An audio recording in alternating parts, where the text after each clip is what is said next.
Adora didn't believe in fairy tales. But that changed the day Damien walked into her boutique. She had just opened up shop that morning, still arranging beaded ochre gowns and sorting hangers, when a black Range Rover SUV pulled up quietly in front of her store in Lekki Phase 1. At first, she thought it was a delivery man for the restaurant next door, but then the car door opened and out stepped a tall, dark-skinned man in a tailored navy blue kaftan with silver embroidery around the neck. He had this quiet confidence about him, the kind that didn't scream for attention but somehow drew every eye to him. She straightened her back and greeted him with a smile. "Good morning, sir, welcome," she said. "Are you shopping for someone?" He looked around the store, nodding slowly before responding in a deep, smooth voice. "Yes, I think I am." What followed was a brief, warm exchange. He asked for something unique, elegant, and hand-stitched, something worthy of a real queen. Adora's cheeks flushed. That was how it began. He returned the next week. Then again the week after that. Each time, he bought more than he needed, always insisting on paying extra to support her business. "Call investment in black excellence," he'd say, and she'd laugh. He wasn't flashy despite his obvious wealth, never wore chains, never boasted, never brought bodyguards. There was something magnetic about his simplicity. Adora learned he had recently moved back to Nigeria after years of global expansion. When she asked what he did, he gave vague but impressive-sounding answers. Private equity, clean investment, mostly offshore. He said he wasn't on social media because he preferred privacy. The mystery only added to the allure. For Adora, who had dated struggling musicians, lazy mechanics, and one spineless bank intern who ghosted her after 2 months, Damien was everything she never thought she could have. He was attentive, soft-spoken, and remarkably intuitive. He always knew when she needed a break and often sent food or flowers to her shop without prompting. Her friends teased her that she was glowing. "Ada baby, not billionaire day run you now, no dull yourself, oh," they joke. She blushed, but truthfully, she was already falling hard. 1 month into knowing him, he asked her out officially. It wasn't dramatic or over the top, just a dinner at a private rooftop restaurant overlooking the city skyline. Under candlelight, as cool breeze blew her braids over her shoulder, he told her, "You're different, Adora. You're not like the others." She smiled, trying to hide how deeply those words struck her. She was used to being treated like a phase, someone to date but never marry, someone to love in private but never introduce to family. But with Damien, things felt intentional. He never pushed her physically. He never asked for anything crude. His touch was always respectful, his gaze steady and admiring. For the first time in a long while, Adora allowed herself to believe in something real, something promising, something forever. She didn't know it yet, but everything she knew about love, safety, and truth was about to be shattered, all because of the man in the navy kaftan who had walked into her store like an answered prayer. The whirlwind romance wasn't something Adora planned, but it consumed her like a Lagos thunderstorm, sudden, heavy, and impossible to ignore. Damien didn't waste time. He became a daily fixture in her life, always knowing how to support her without being intrusive. If her light bill was late, it was settled before she could worry. If her shop generator had issues, it was replaced. Not because she asked, she never had to. "Your peace is my peace," he once told her, and it was hard not to believe him. In return, she gave her heart fully. She prayed for him. She cooked for him. She even began dreaming of what their children would look like. Their dates were private and peaceful, late-night drives with soft music, shared palm wine under the moonlight, and conversations that went deeper than surface flirting. Damien told her he wasn't interested in Lagos girls or club rats. He wanted someone who could grow quietly beside him. That validation, that praise, it filled voids Adora never admitted existed. Her family was stunned, but pleased. Her mother said she had never seen her daughter this happy. Her father, a quiet retired civil servant, only raised one concern: why is he rushing? But Adora, blinded by love, laughed it off. "Daddy, some people meet and marry in 3 weeks and stay together forever. It's not about time, it's about peace." And that was what Damien offered her, peace. He never raised his voice. He never acted controlling. If anything, he was gentle to a fault. He opened doors. He helped clean dishes. He insisted she keep her boutique even after marriage. He said he didn't want her to feel like a trophy. "I'm marrying you, not owning you," he said once. The more he spoke, the more convinced Adora was that she had hit the jackpot of men. He was the full package, handsome, rich, spiritual. He once surprised her by joining an early morning prayer Zoom with her church, and romantic. Every detail of their relationship seemed like a dream, and she was grateful, deeply grateful. It was during one of their late-night hangouts, just under their 3-month milestone, that Damien proposed. It was quiet, sweet, and personal. No flash mobs. No photographers. Just him, her, a silver ring with a blood-red ruby, and the words, "Marry me, Adora. Let's build quietly and love deeply." Tears flowed from her eyes before she could even nod. She said yes, over and over again. Her friends screamed when she told them.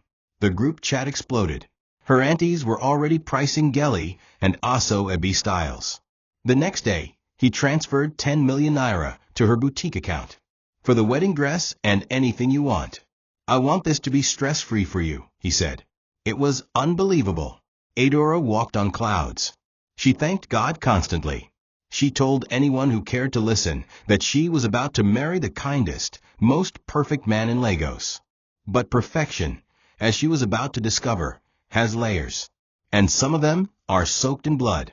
The wedding preparation was unlike any typical Nigerian celebration. Damien insisted on keeping it low-key, even for someone of his status. "Let's protect our peace," he said.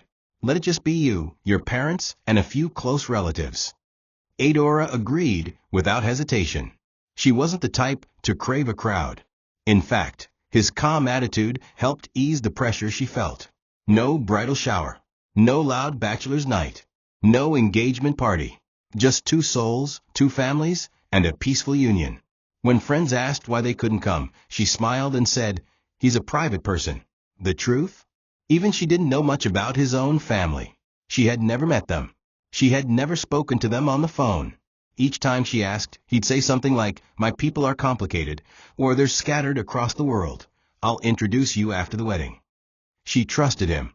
She believed him. Why wouldn't she? He suggested a quiet destination honeymoon somewhere in Cross River, a secluded luxury cabin, no phones, no internet, just the 2 of them surrounded by nature. "It'll be our reset," he said. Adora found it sweet. She began browsing honeymoon gowns and new perfume oils. She wasn't suspicious, not even for a second. Her friends teased her about the mystery, but she just called it mature love. "You people like drama too much. Not every man has to be loud and showy," she'd laugh. She trusted him deeply. She looked forward to sharing her life, her mornings, her food, her prayers, her womb, with him. And when he handed her a spare key to his mansion and said, "Start getting comfortable. Make it yours," she melted all over again. The house smelled of cinnamon and success. It was spotless, decorated with neutral tones and high art. It didn't feel like a bachelor pad. It felt like home. As the wedding drew closer, Adora began staying over some nights. Damien had hired a cook and a cleaner, but he insisted on pampering her himself when she came. One evening, 2 nights before their wedding, he ran her a warm bath with rose petals and essential oils. "I'll be in the shower," he said, kissing her forehead. "Just relax and enjoy." She nodded, slipping into the tub with her playlist, humming soft Asa songs in the background. His phone was on the nightstand, buzzing quietly. But Adora didn't notice at first. She was thinking about love, thinking about forever, thinking about the man who had saved her, not knowing he had planned to end her. Adora never questioned why Damien wanted a quiet wedding. In fact, she found it romantic. In a world obsessed with glam, followers, and viral proposals, his desire for intimacy felt like a breath of fresh air. "It's not about the crowd," he always said. "It's about us." When he suggested a simple registry ceremony followed by a small dinner with just her parents, 2 cousins, and his lawyer friend, she smiled and agreed. Her friends raised eyebrows, but she dismissed them. "Not everyone wants to go viral," she would say. What she didn't realize was that Damien's avoidance of guests wasn't about privacy. It was about control. The less people involved, the easier it was to disappear her. Still, Adora was caught in the bliss of being chosen. After years of watching her friends wear engagement rings, while she poured herself into men who treated her like an option. This felt like destiny. Her mother was thrilled. Her father, though quiet, warned again, "This is fast, Adora. Marriage is not a race." But she didn't listen. She had never felt safer in her life. Damien was calm, collected, and unlike any man she had ever known. She began staying over at his mansion more often. The house was beautiful, yet cold. Not emotionally cold, just empty. There were no family photos, no signs of childhood, no framed certificates or memorabilia from university. She had once joked, "You don't keep memories?" And he replied smoothly, "I don't live in the past." She didn't push it. After all, it wasn't her house, not yet. But something about the way he always kept the guest room locked, and the maid staff changed every few days, began to subtly catch her attention. Still, she brushed it aside. Maybe this was how billionaires lived, discreet, simple, and organized. He never used bank alerts that showed amounts. He paid in cash. He had no social media. He said he preferred peace, and she had believed him. Every time she brought up meeting even just one of his family members, he'd say, "They're scattered all over the world. I'm the black sheep. Let's focus on us." She didn't want to seem insecure, so she stopped asking. Damien was good at making her feel seen, even in his silences. And so she continued preparing to marry a man who, in reality, was preparing her for the slaughter table. The day before the wedding, Damien handed her a sleek white envelope with a printed itinerary. "Here's our honeymoon location," he said. "Private jet to Cross River, then a boat ride to a secluded forest cabin. No phones, no cameras, just love." She was overwhelmed. It was so thoughtful, so private, so unlike anything her friends had experienced. That night, they went to sleep peacefully in his mansion. Adora wore one of the new silk gowns he had bought her. He kissed her forehead and whispered, "Soon you'll be mine forever." She smiled in the dark, not knowing how literal that statement truly was. Outside, the night was calm. The mansion lights dimmed to darkness. A silent, clinical plan was already in motion, and she was the next scheduled operation. The mansion was built like a fortress, modern, minimalist, and impenetrable. Adora had been in luxury homes before, but this one was different. Every surface gleamed, yet the place lacked soul. Still, she felt honored that Damien trusted her enough to give her access. The kitchen smelled of vanilla candles. The living room had expensive neutral-tone furniture. Upstairs, the master bedroom had floor-to-ceiling windows overlooking a quiet waterway. She had fallen asleep more than once with his arms wrapped around her, listening to his heartbeat and thinking she'd finally found rest. He would often disappear for hours, claiming business calls or sudden investment meetings. But she didn't pry. She was raised to give space in relationships. She trusted him. After all, he never gave her a reason not to. When she joked about exploring the house, he simply smiled.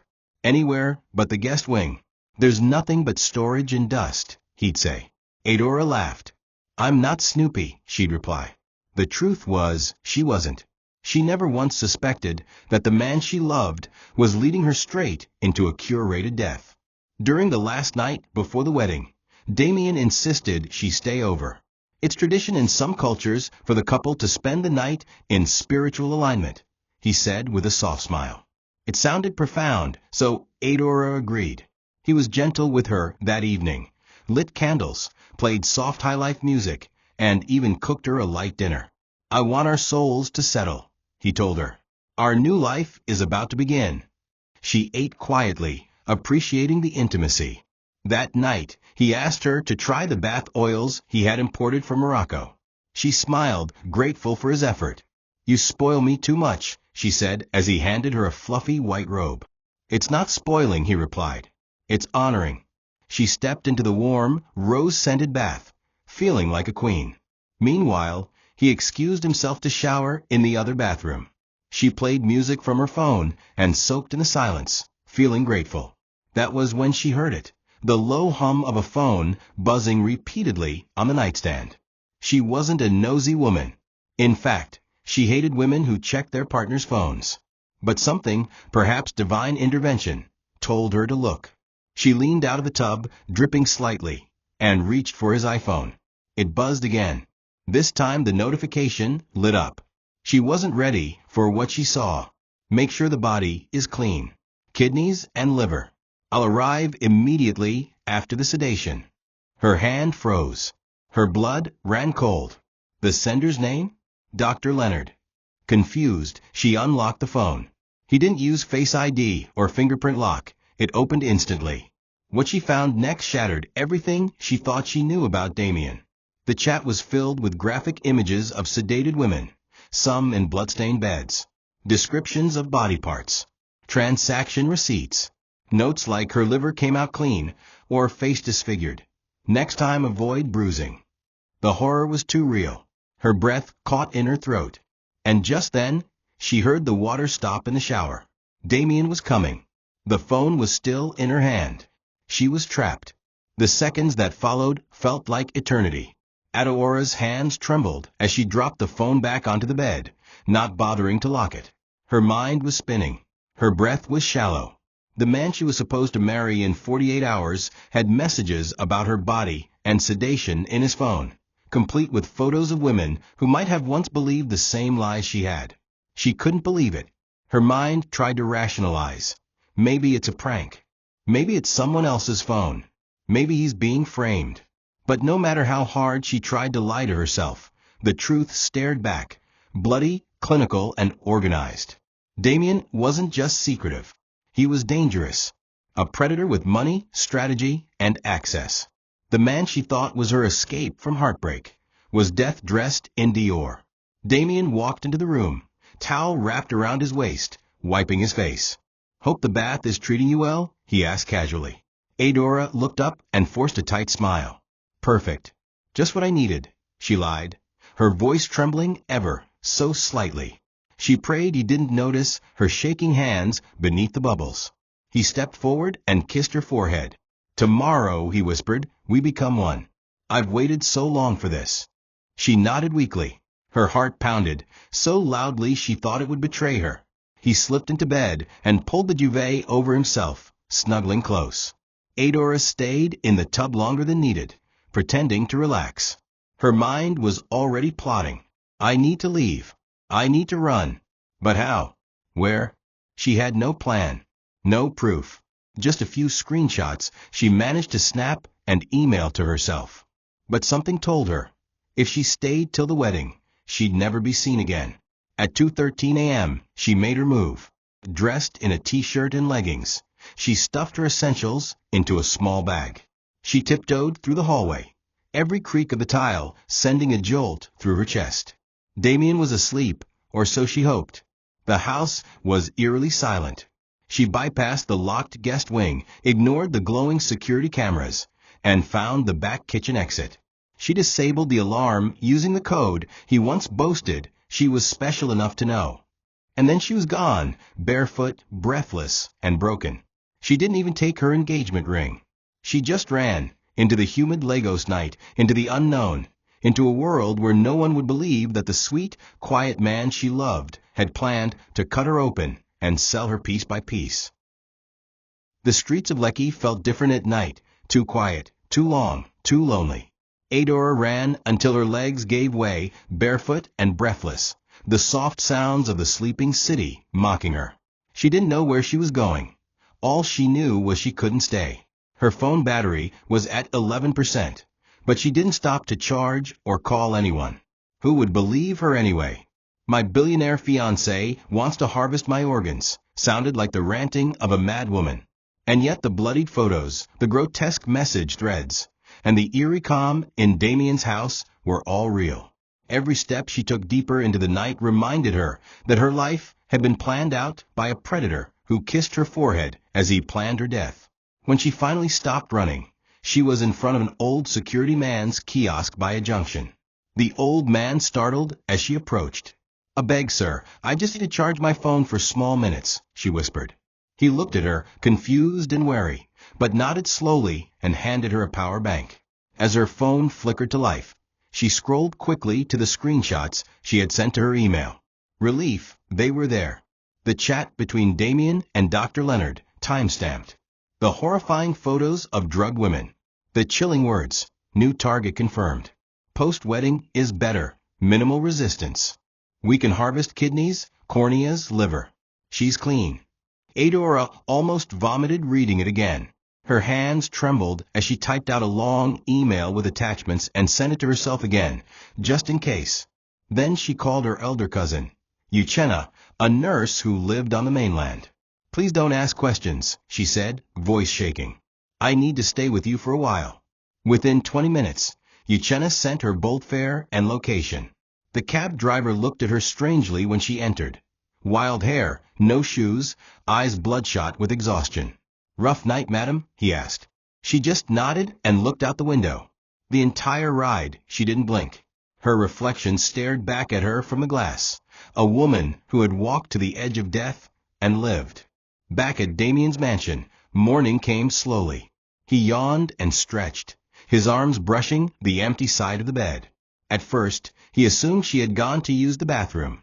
But when he called out and got no answer, he walked around the house. Empty. Her bag was gone. Her clothes. Her perfume. He reached for his phone. For missed calls. And then he saw it. His WhatsApp still open on Dr. Leonard's chat. The messages were exposed. His face turned pale. His hands clenched. She knows. His voice was low, calm. But inside, a different man was stirring, not the charming, composed billionaire, but the real one underneath, the hunter. He grabbed his burner phone and made 2 quick calls. One to a driver. One to someone who simply replied, "It will be handled." Then he began deleting every trace of himself. The clock had started ticking. The following day, Adora sat curled up in Uchenna's spare room, wrapped in 2 layers of wrapper, staring blankly at the wall. She hadn't spoken much. Her cousin moved around her gently, preparing pap and wiping her forehead like she was a fevered patient. "Talk to me, Ada. Who did this to you?" she asked softly. Finally, Adora whispered, "Damien." It was all fake. She told her everything. The mansion, the romance, the locked guest wing, the chat messages, the doctor. Uchenna's hands flew to her mouth. "Blood of Jesus," she exclaimed. "Adora, this sounds like a horror film." But it wasn't fiction. The evidence was there. When Uchenna read the messages and saw the photos, she turned pale. "We need to go to the police," she said. But Adora shook her head. "What will I say? That a man who doesn't exist tried to kill me? His ID was fake. The house isn't in his name. There's no record of any company he mentioned. I don't even know his real name." Together, they visited a nearby police station, hoping something, anything, would stick. But when they showed the messages and pictures, the officer in charge laughed. "Madam, how we no say this one no be photoshopped? You sure say you no get quarrel with this man because of money or pregnancy?" Uchenna lost her temper. "So someone must be dying before you believe them." But they left that station defeated. The only useful suggestion came from a female sergeant who whispered to Adora, "If you believe he's real, hide.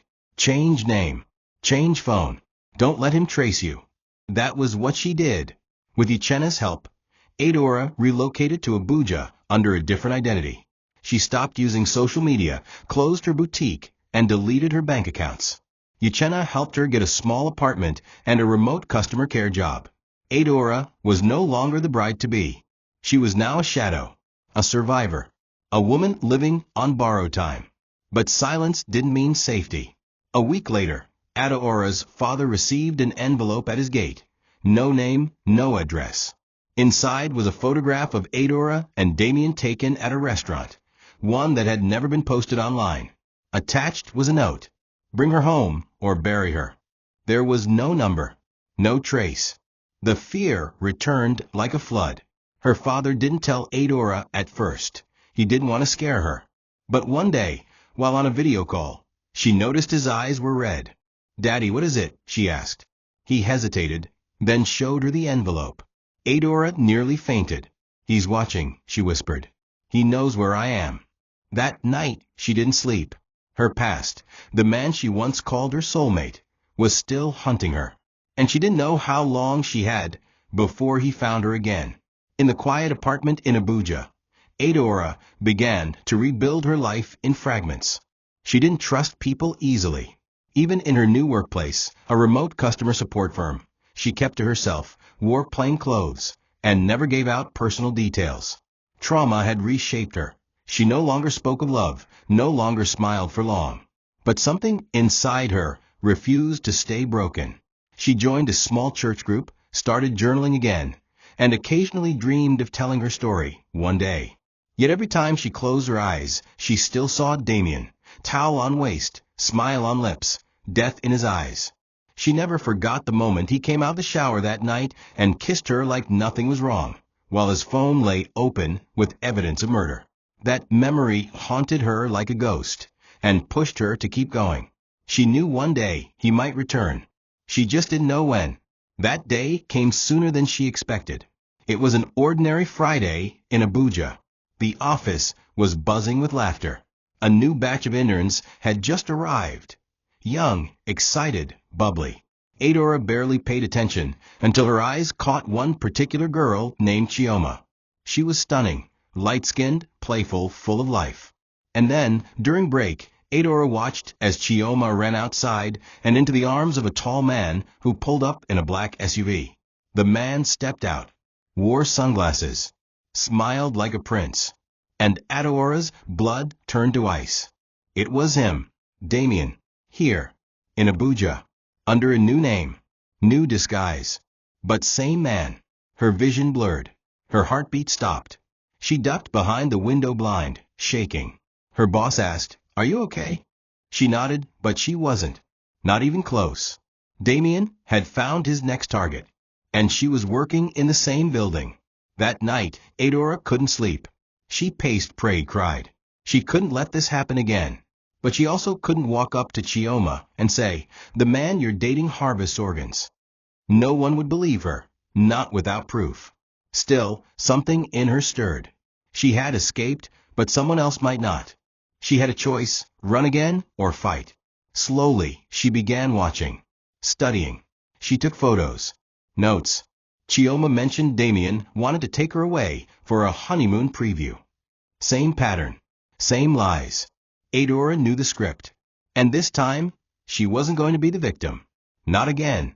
Something inside her, a fire, a voice, a survivor, woke up.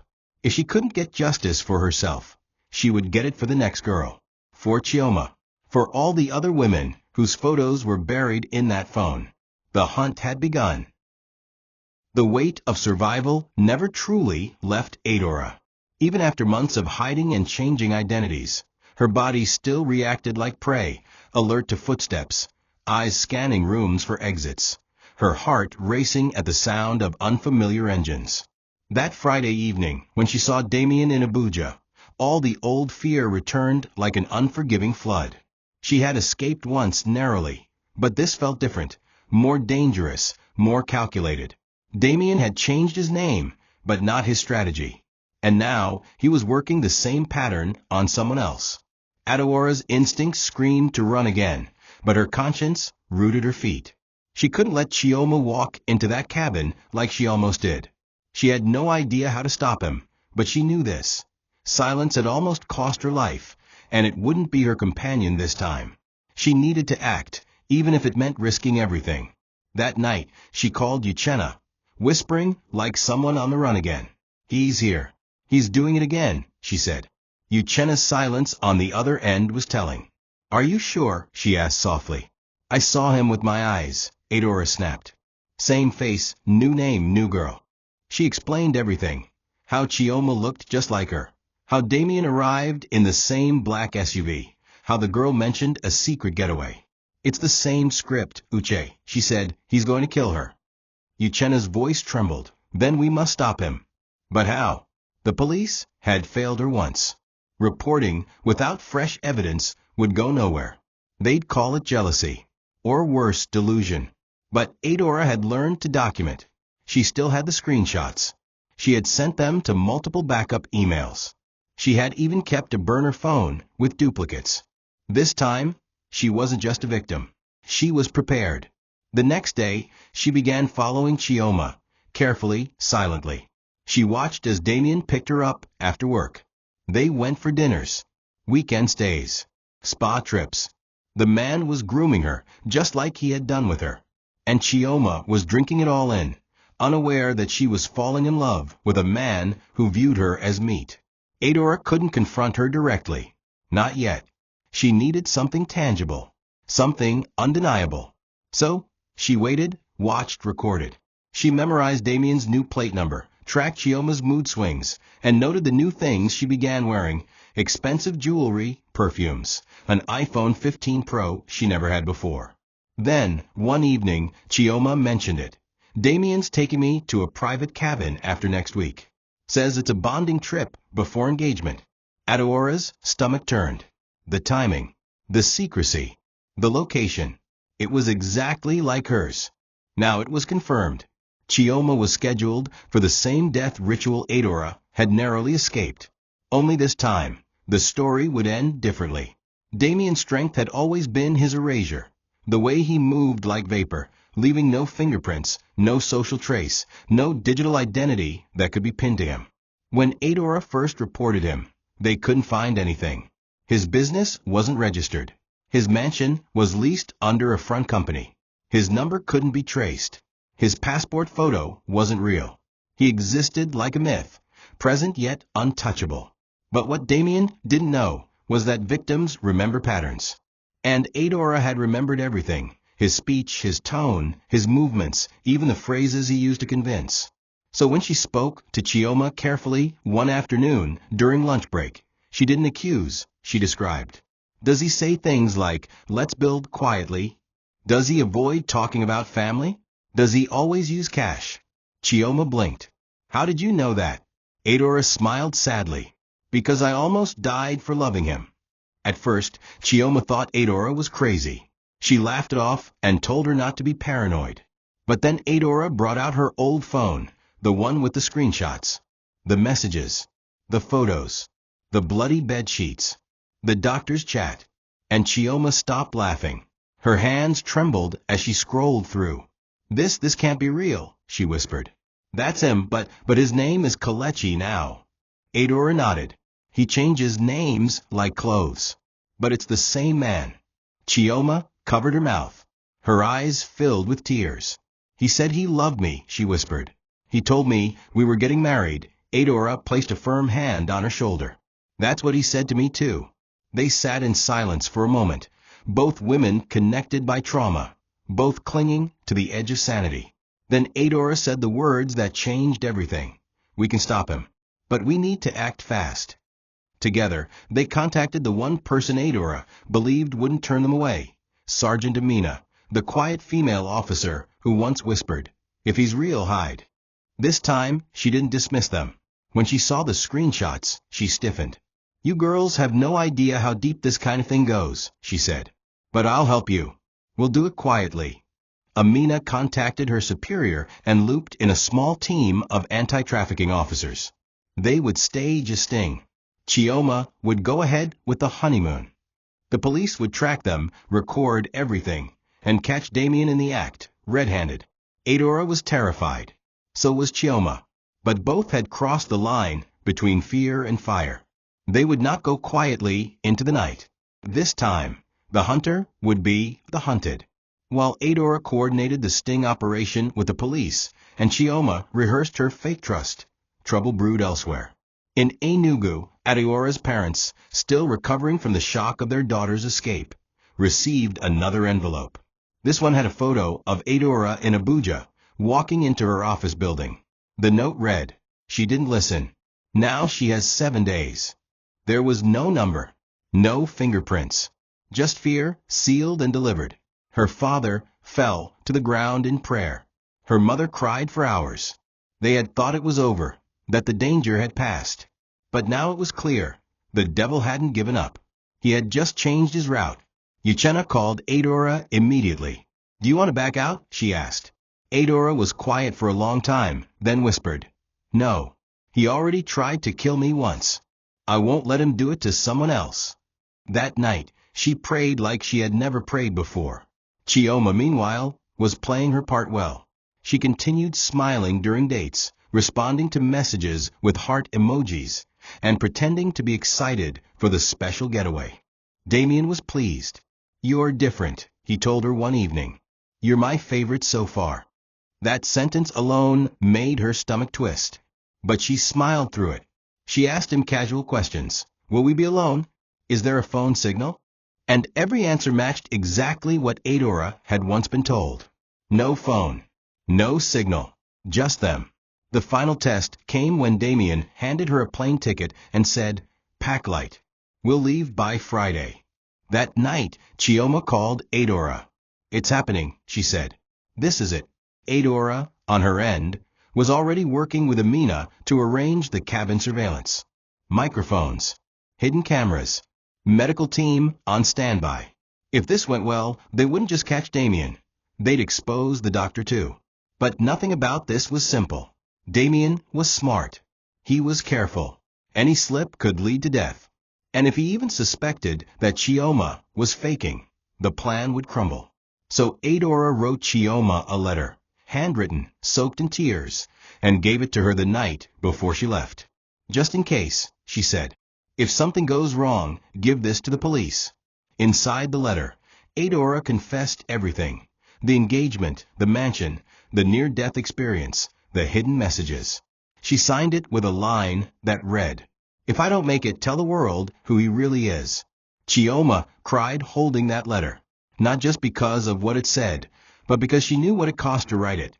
Adora had never known what it meant to live on edge until she watched someone else walk blindly into a trap she had narrowly escaped. In the days leading up to the sting, she barely slept. Even though she wasn't the one going to the cabin, it felt as though she was being led there again. Every detail of the past returned: the rose-scented bath, the soft jazz music, the steaming shower, and that haunting moment when Damien walked out with a towel and kissed her while his phone screen still showed instructions to prepare her body for organ harvest. She'd escaped physically, but mentally she had been chained to that night ever since. Now, as she watched Chioma walk through the exact same stages, the love bombing, the bonding getaway, the last-minute ticket, she felt a haunting déjà vu that threatened to break her. Only this time, Adora wasn't the prey. She was the trap.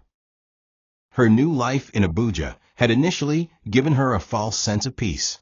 She worked a remote support job and kept her interactions minimal. At work, she was just Miss Ada, quiet, polite, and always focused. No one knew she once had a wedding gown hidden in her wardrobe. No one knew she once loved a man who had planned her death. She had given up on ever telling her story, not just because she feared no one would believe her, but because the pain still had claws. But the moment she saw Damien again, in a different city, with a different girl, she knew she couldn't run anymore. Now, even as she tried to focus on her daily job duties, her mind was wired on Chioma's trip. She watched her go through the same cycle she did. Butterflies, blushing, "He's so private, he doesn't like social media, he's taking me somewhere special." And just like Adora, Chioma had told her parents she had found the one. But Adora knew better now. Monsters wore suits. Killers had soft voices. Death sometimes smelt like Hugo Boss cologne. The way Damien moved with such calm precision, how he timed things so that suspicion never had a chance to root, it terrified her. He wasn't a man who stumbled into crime. He was a man trained to deceive, to destroy, and to disappear. Her greatest fear wasn't just that Chioma might die, it was that Damien might vanish again, before they could catch him. So, every evening after work, she met with Sergeant Amina and the Sting team. They reviewed logistics, body cams, phone tracking, emergency backup. Chioma would be wired, and the entire cabin, rented by Damien under yet another alias, would be under surveillance. Adora wasn't just fighting for justice. She was trying to reclaim her voice, her breath, her sanity. Because if Damien walked free again, he wouldn't stop. There would be another girl, and another, until someone stopped him. She had already survived the monster once. Now she would help end him. The cabin was nothing like Chioma imagined, and everything Adora had described. Hidden deep within the forests of Obudu Cross River, it was a serene haven with whispering trees, singing birds, and unsettling silence. Damien called it paradise. But to Chioma, armed with Adaora's story, it felt like a tomb dressed in white linen. The journey had been exactly as planned: first-class flight, sleek black SUV pickup, and a private boat ride to a wooden jetty hidden away from all civilization. Damien was the perfect gentleman throughout. He carried her bags, smiled when she was tired, and whispered words like, "You're the only woman I've ever trusted enough to bring here." To an outsider, they looked like a love story. But to the officers listening through the hidden wire in Chioma's handbag, it was a horror film waiting to climax. The cabin was already rigged. Microphones in the ceiling beams, hidden GoPros behind wall ornaments, even a mini tracker in Chioma's earrings. It had taken weeks of careful planning. One mistake, and everything would fall apart. That night, as Damien lit scented candles around the cabin, Chioma tried to steady her nerves. She thought of Adaora's face, that quiet strength, that trembling voice as she handed over the handwritten letter. "If anything happens to me, tell the world who he is." Chioma had read it 100 times on the plane. She had memorized Damien's old chat screenshots. And now, here he was, the same man, different name, same death trap. Damien poured wine into 2 glasses and handed one to her. She smiled and accepted it, but didn't drink. "To us," he said. "To forever." She echoed the toast, her fingers shaking slightly. Then he brought out a small bottle. "Just something to help us relax," he said. That was the first signal. She placed the bottle on the table and asked him to open the windows. "The cabin was getting warm," she said. As he walked away, she pressed the hidden button in her ring. That single touch activated a silent alert to the task force waiting outside in surveillance vans. The trap had been triggered. Meanwhile, in the forest clearing nearby, Sergeant Amina gave the signal. The strike team of 6 plain-clothed officers began to move. The cabin, though remote, had been mapped thoroughly. They had night vision goggles, tranquilizer backups, and full permission to record everything as evidence. Amina whispered into her radio, "Everyone in position. Wait for the doctor to arrive." Because Damien wasn't the only monster in this story. Dr. Leonard, the butcher who had removed organs from unsuspecting women, was en route. Adora had provided voice notes and receipts from his chats. The mission wasn't just to stop Damien, but to bring down the network. Inside the cabin, Chioma excused herself to the bathroom, heart thumping, hand hovering over the pepper spray in her bag. She prayed not for herself, but for every girl who never got this second chance. The echoes of their pain filled her ears. This time, justice would not whisper. It would roar. Back in Abuja, Adora sat with her phone pressed tightly to her ear, listening to the live feed being streamed to the task force's backup unit. Every breath Chioma took, every word Damien spoke, was recorded. Adaora's hand shook, but she didn't cry. She couldn't afford to. Her trauma had matured into resolve. She wasn't the same frightened girl who jumped out of a mansion barefoot at 2 a.m. Now she was a witness, a fighter, a key player in bringing down a serial killer masked as a gentleman. The footage showed Damien smiling, charming, and offering to help Chioma relax with an herbal sedative. "I always give this to my wife," he said. The words made Adora nauseous. That's what he had told her too. That same casual phrase before he tried to kill her. It wasn't just about crime. It was about routine. Damien wasn't spontaneous. He was calculated, like a ritual killer performing the same ceremony over and over. Chioma was brave. She played her role perfectly. She asked casual questions, laughed at his jokes, and timed every word with precision. When Dr. Leonard finally entered the cabin, she almost froze. He wasn't in scrubs. He wore jeans and a polo, like a golf coach on holiday. But in his bag were syringes, anesthetic patches, and portable surgical blades. The doctor greeted Damien like an old friend. "This one looks healthy," he said, referring to Chioma like a chicken in a market. "Blood work?" he asked. Damien nodded. "Done. She's clean." Typo. Chioma sat very still. Her hands were hidden under a throw pillow, pressing the backup alert. Meanwhile, The officers outside moved into final formation. Just as Dr. Leonard began preparing his tools on the kitchen counter, Damien stepped outside to make a call. That's when Amina whispered, "Now." The door burst open in seconds. Officers in tactical gear flooded the room. Dr. Leonard dropped his bag and raised his hands. Chioma screamed, not from fear, but relief. Damien, still on the porch, tried to run. He sprinted into the woods, but didn't get far. A dart hit his back. He fell face first into the forest floor. The sting operation had worked. Inside the cabin, officers began cataloging evidence, sedatives, blood tests, surgical tools. On Damien's phone were chat threads with other men, traffickers, suppliers, and even clients abroad. Adora sobbed when she got the confirmation call. "We got him. It's over." She didn't just cry for herself. She cried for the girl in the blood-stained photo. For every woman who never walked out of that cabin. For Chioma. For justice.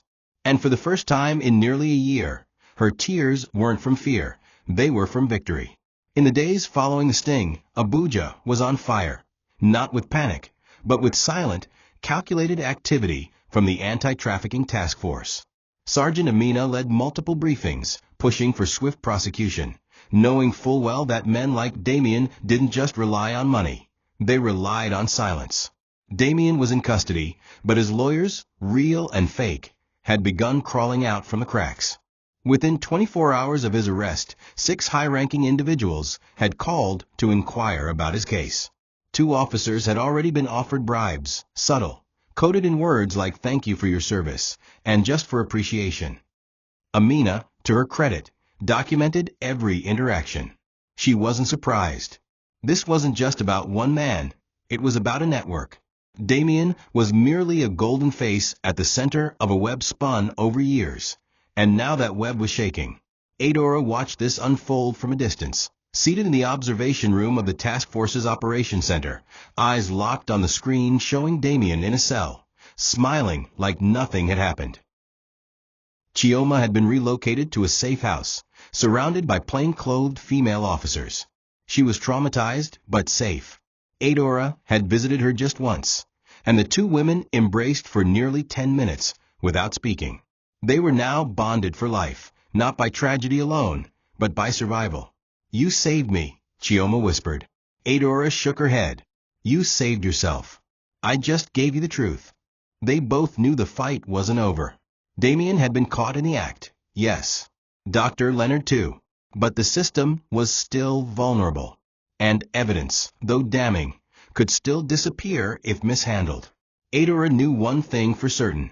They needed to go public. Not just with the case, but with the story. She had once feared speaking. Now, she realized silence was what gave men like Damien the oxygen to thrive. It was time to suffocate that legacy. She told Amina, "Let the press in. Let them see it all." At first, Amina hesitated. "If we go public now, it might compromise ongoing investigations." But Adora replied, "If we don't, someone in power will quietly bury this case, and another girl will die." It was that simple. Amina knew she was right. The decision was made. That night, a press conference was arranged. Carefully vetted media outlets were invited. Evidence was selected. Not the gory images, but the irrefutable ones, screenshots of chats, transfer receipts, video stills of Damien handing sedatives to Chioma, and medical tools recovered from the cabin. The plan was to make it impossible to erase, impossible to deny. Adora was asked if she'd speak. She said yes. She would not hide anymore. The woman who once walked barefoot through Lekki's midnight streets, shaking with betrayal, would now stand before Nigeria and name her predator, not just to bring him down, but to warn every woman who might be dating a smile in a suit with death in his pockets. Dr. Leonard's arrest shocked even the seasoned officers. His real name was Dr. Adebayo Leonard Uche, a licensed surgeon, a man once celebrated for volunteering during outbreaks, a family man. Photos of him with smiling children and a wife surfaced online just days after his arrest. But behind the warm facade was a calculated butcher, known in certain dark corners of West Africa as the Harvest Man. The evidence found in his laptop was damning. Medical diagrams, organ weight logs, contact lists with initials and monetary values next to each name. It wasn't just about removing organs. It was a business. A brutal, transnational one. Dr. Leonard had been Damien's link to demand. The man who turned victims into product. His list contained over 30 women. Many of them marked disposed. No claim. Adora couldn't breathe when she saw that phrase. She kept thinking, I would have been on that list. Right below Chioma and above next target. During his interrogation, Dr. Leonard said little. He refused to confess, refused to answer questions, but the laptop, messages, and voice notes were enough. Forensic experts linked his voice to audio Adora had recovered from Damien's phone. Short, cold exchanges about liver health, sedation levels, post-operative storage, and clean extractions. The words were surgical, emotionless, and yet they described the butchering of human beings. The public wasn't prepared for what was coming, but it didn't matter anymore. They had to know. Adora and Chioma sat side by side as the news began to break on national television. Channels TV. Arise. 8. Even Twitter exploded. Hashtags like #HarvestKiller and #DamienExposed began trending. Damien's fake business profiles vanished overnight, not by his doing, but from platforms trying to hide their role in verifying him. Still, it was too late. The face of the predator was out. The doctor was out. The story was out.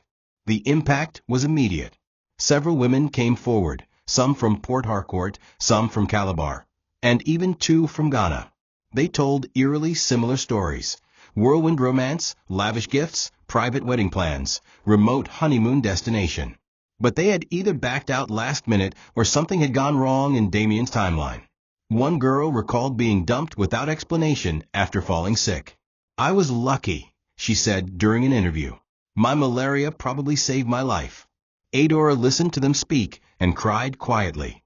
These women were her sisters, now a tribe of almosts, of near deaths, of women who had loved the wrong man and lived. Dr. Leonard remained silent in detention, but the evidence screamed louder than he ever could. Plans were already underway to dig deeper into the international connections. Adora had cracked open a door she never imagined she'd face, one that revealed not just personal betrayal, but a nationwide rot hidden behind polished wealth. But the most important thing? The monsters were now visible. And visible monsters can be fought. The courtroom was packed. The press sat in one corner, cameras rolling, while victims sat in silence, fists clenched, eyes burning with unshed pain. Adora entered the room with her head high, her hair tied back, wearing a simple black gown. She didn't wear makeup. She didn't need it. Her scars, emotional, mental, and spiritual, were enough. When she took the witness stand, a hush fell.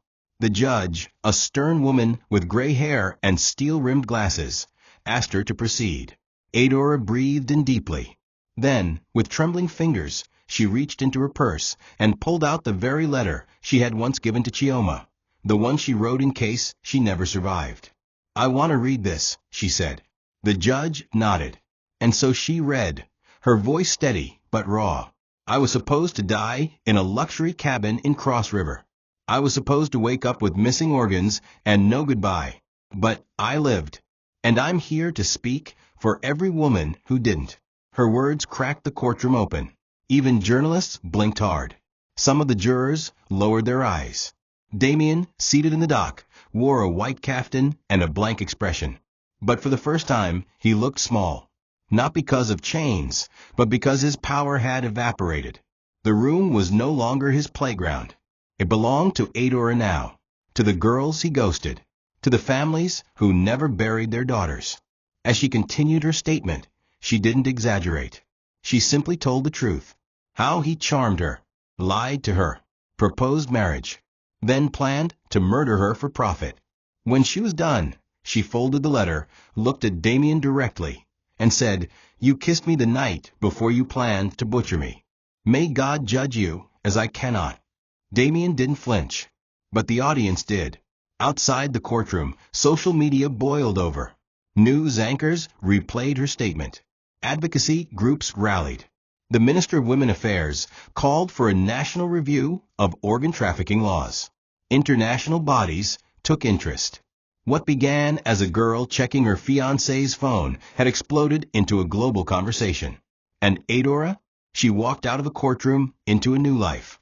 Not free from trauma, but free from silence. Her story had spread, her voice had grown, and her heart, though still healing, had found purpose. She wasn't just a survivor anymore. She was the one who set the trap, and the monster walked right into it. By the time Damien's trial entered its third week, the entire nation had turned its eyes to the courtroom. What started as whispers about the billionaire butcher had become front-page headlines across Africa. News stations camped outside the court. Documentarians requested interviews. Human rights organizations showed up with banners and lawyers. Activists wore T-shirts bearing the faces of the lost girls, the ones Adora's evidence helped identify. What shook the nation wasn't just that Damien was rich and dangerous. It was that he had operated undetected for so long, charming people with his soft voice and fine suits, while behind closed doors he planned surgical murders. But now, the illusion was gone. He wasn't a mogul. He wasn't misunderstood. He was a predator, and his trial had become a cleansing fire. The public demanded accountability, not just for Damien and Dr. Leonard, but for the system that allowed them to thrive. Inside the courtroom, more victims came forward. One by one, they took the stand. Some broke down midway. Others trembled as they spoke. A few couldn't say much, just enough to be heard before dissolving into silent sobs. But Adora sat through it all, never once looking away. She was their anchor now, the woman who had walked away and come back with a sword. Even Chioma, who had returned to her parents for therapy and recovery, flew in just for one day to give a statement. He told me he loved me, she said. But the whole time he saw me as inventory. And I almost didn't make it. The courtroom grew quiet as she placed a printed copy of her travel ticket to Cross River on the judge's desk. A symbol of what could have been, and what Adora had prevented. On the final day of the hearing, the judge made her decision. Damien was sentenced to life imprisonment without the possibility of parole. Dr. Leonard received the same. Their known assets were seized. The courtroom erupted in relief. Some clapped. Some cried. Some just closed their eyes and whispered, "Thank God." Adora didn't react. She just stood, silent, powerful, whole. As she walked out of the courtroom into the flood of cameras, she didn't hide her face. She didn't lower her eyes. She spoke clearly. Let this be a warning, not just to the men who wear masks, but to the world that lets them hide in plain sight. We see you now. The clip went viral. In under 24 hours, it had reached over 10 million views. Her story was no longer just survival. It had become a movement, a mirror held up to society, a torchlight into the darkness. 6 months later, Adora stood before a different kind of crowd, not a jury, not reporters, not a judge. This time, it was at a packed auditorium in Geneva. The United Nations had invited her to speak at the Global Anti-Human Trafficking Summit. She wore a long, flowing emerald green gown, not flashy, just graceful. It was the same dress she had once planned to wear for her wedding reception, now redesigned and repurposed, a symbol of taking back control. As she stepped up to the podium, the crowd stood, not because she was famous, but because she had done what many only dream of. She had faced evil and refused to stay silent. She adjusted the mic, took a deep breath, and began. "My name is Adora," she said, "and I was supposed to be a statistic. But I lived, and I am here to ensure that silence doesn't bury another woman's name." Her speech wasn't polished or filled with grand metaphors. It was raw, human. She told her story the way it happened, the romance, the lies, the near-death, and the moment she opened that phone and saw her entire life shatter. She spoke about fear, about trauma, about the unbearable burden of knowing you weren't the only one. She spoke about Chioma, the girls on the list, and the ones who didn't survive long enough to be named. And then she spoke about power, not the kind that comes from money or reputation, but the kind that comes from truth. They were invisible because we allowed them to be. she said. Not anymore. When she finished, the hall was silent. And then, thunderous applause. Adora bowed her head, tears slipping down her cheeks. Not of sorrow, not even of relief, but of peace. After the summit, Adora returned to Nigeria and officially launched the Adora Foundation, a non-profit dedicated to protecting women from romance-based organ trafficking, grooming, and psychological manipulation. She partnered with the police force, NGOs, and private cybersecurity firms to create a digital watch list, a database for women to check the identities of men who seem too good to be true. She started giving talks in universities, churches, and corporate women's groups. And though she still carried the scars, she also carried a light. One afternoon, while volunteering at a shelter in Port Harcourt, a little girl asked her, "Auntie, did you ever get married?" Adora smiled softly. "No," she said, "but I got something better." "What's that?" the girl asked. Adora reached for the girl's hand and said, "I got to live. And now I get to help others do the same." And in that moment, standing in her truth, wrapped in purpose, Adora realized she had walked away from the worst day of her life into the best version of herself. Thank you for watching this video. What did you learn from this story? Drop it in the comments. Please make sure you like, comment, and subscribe to my YouTube channel TOCHI Stories for more.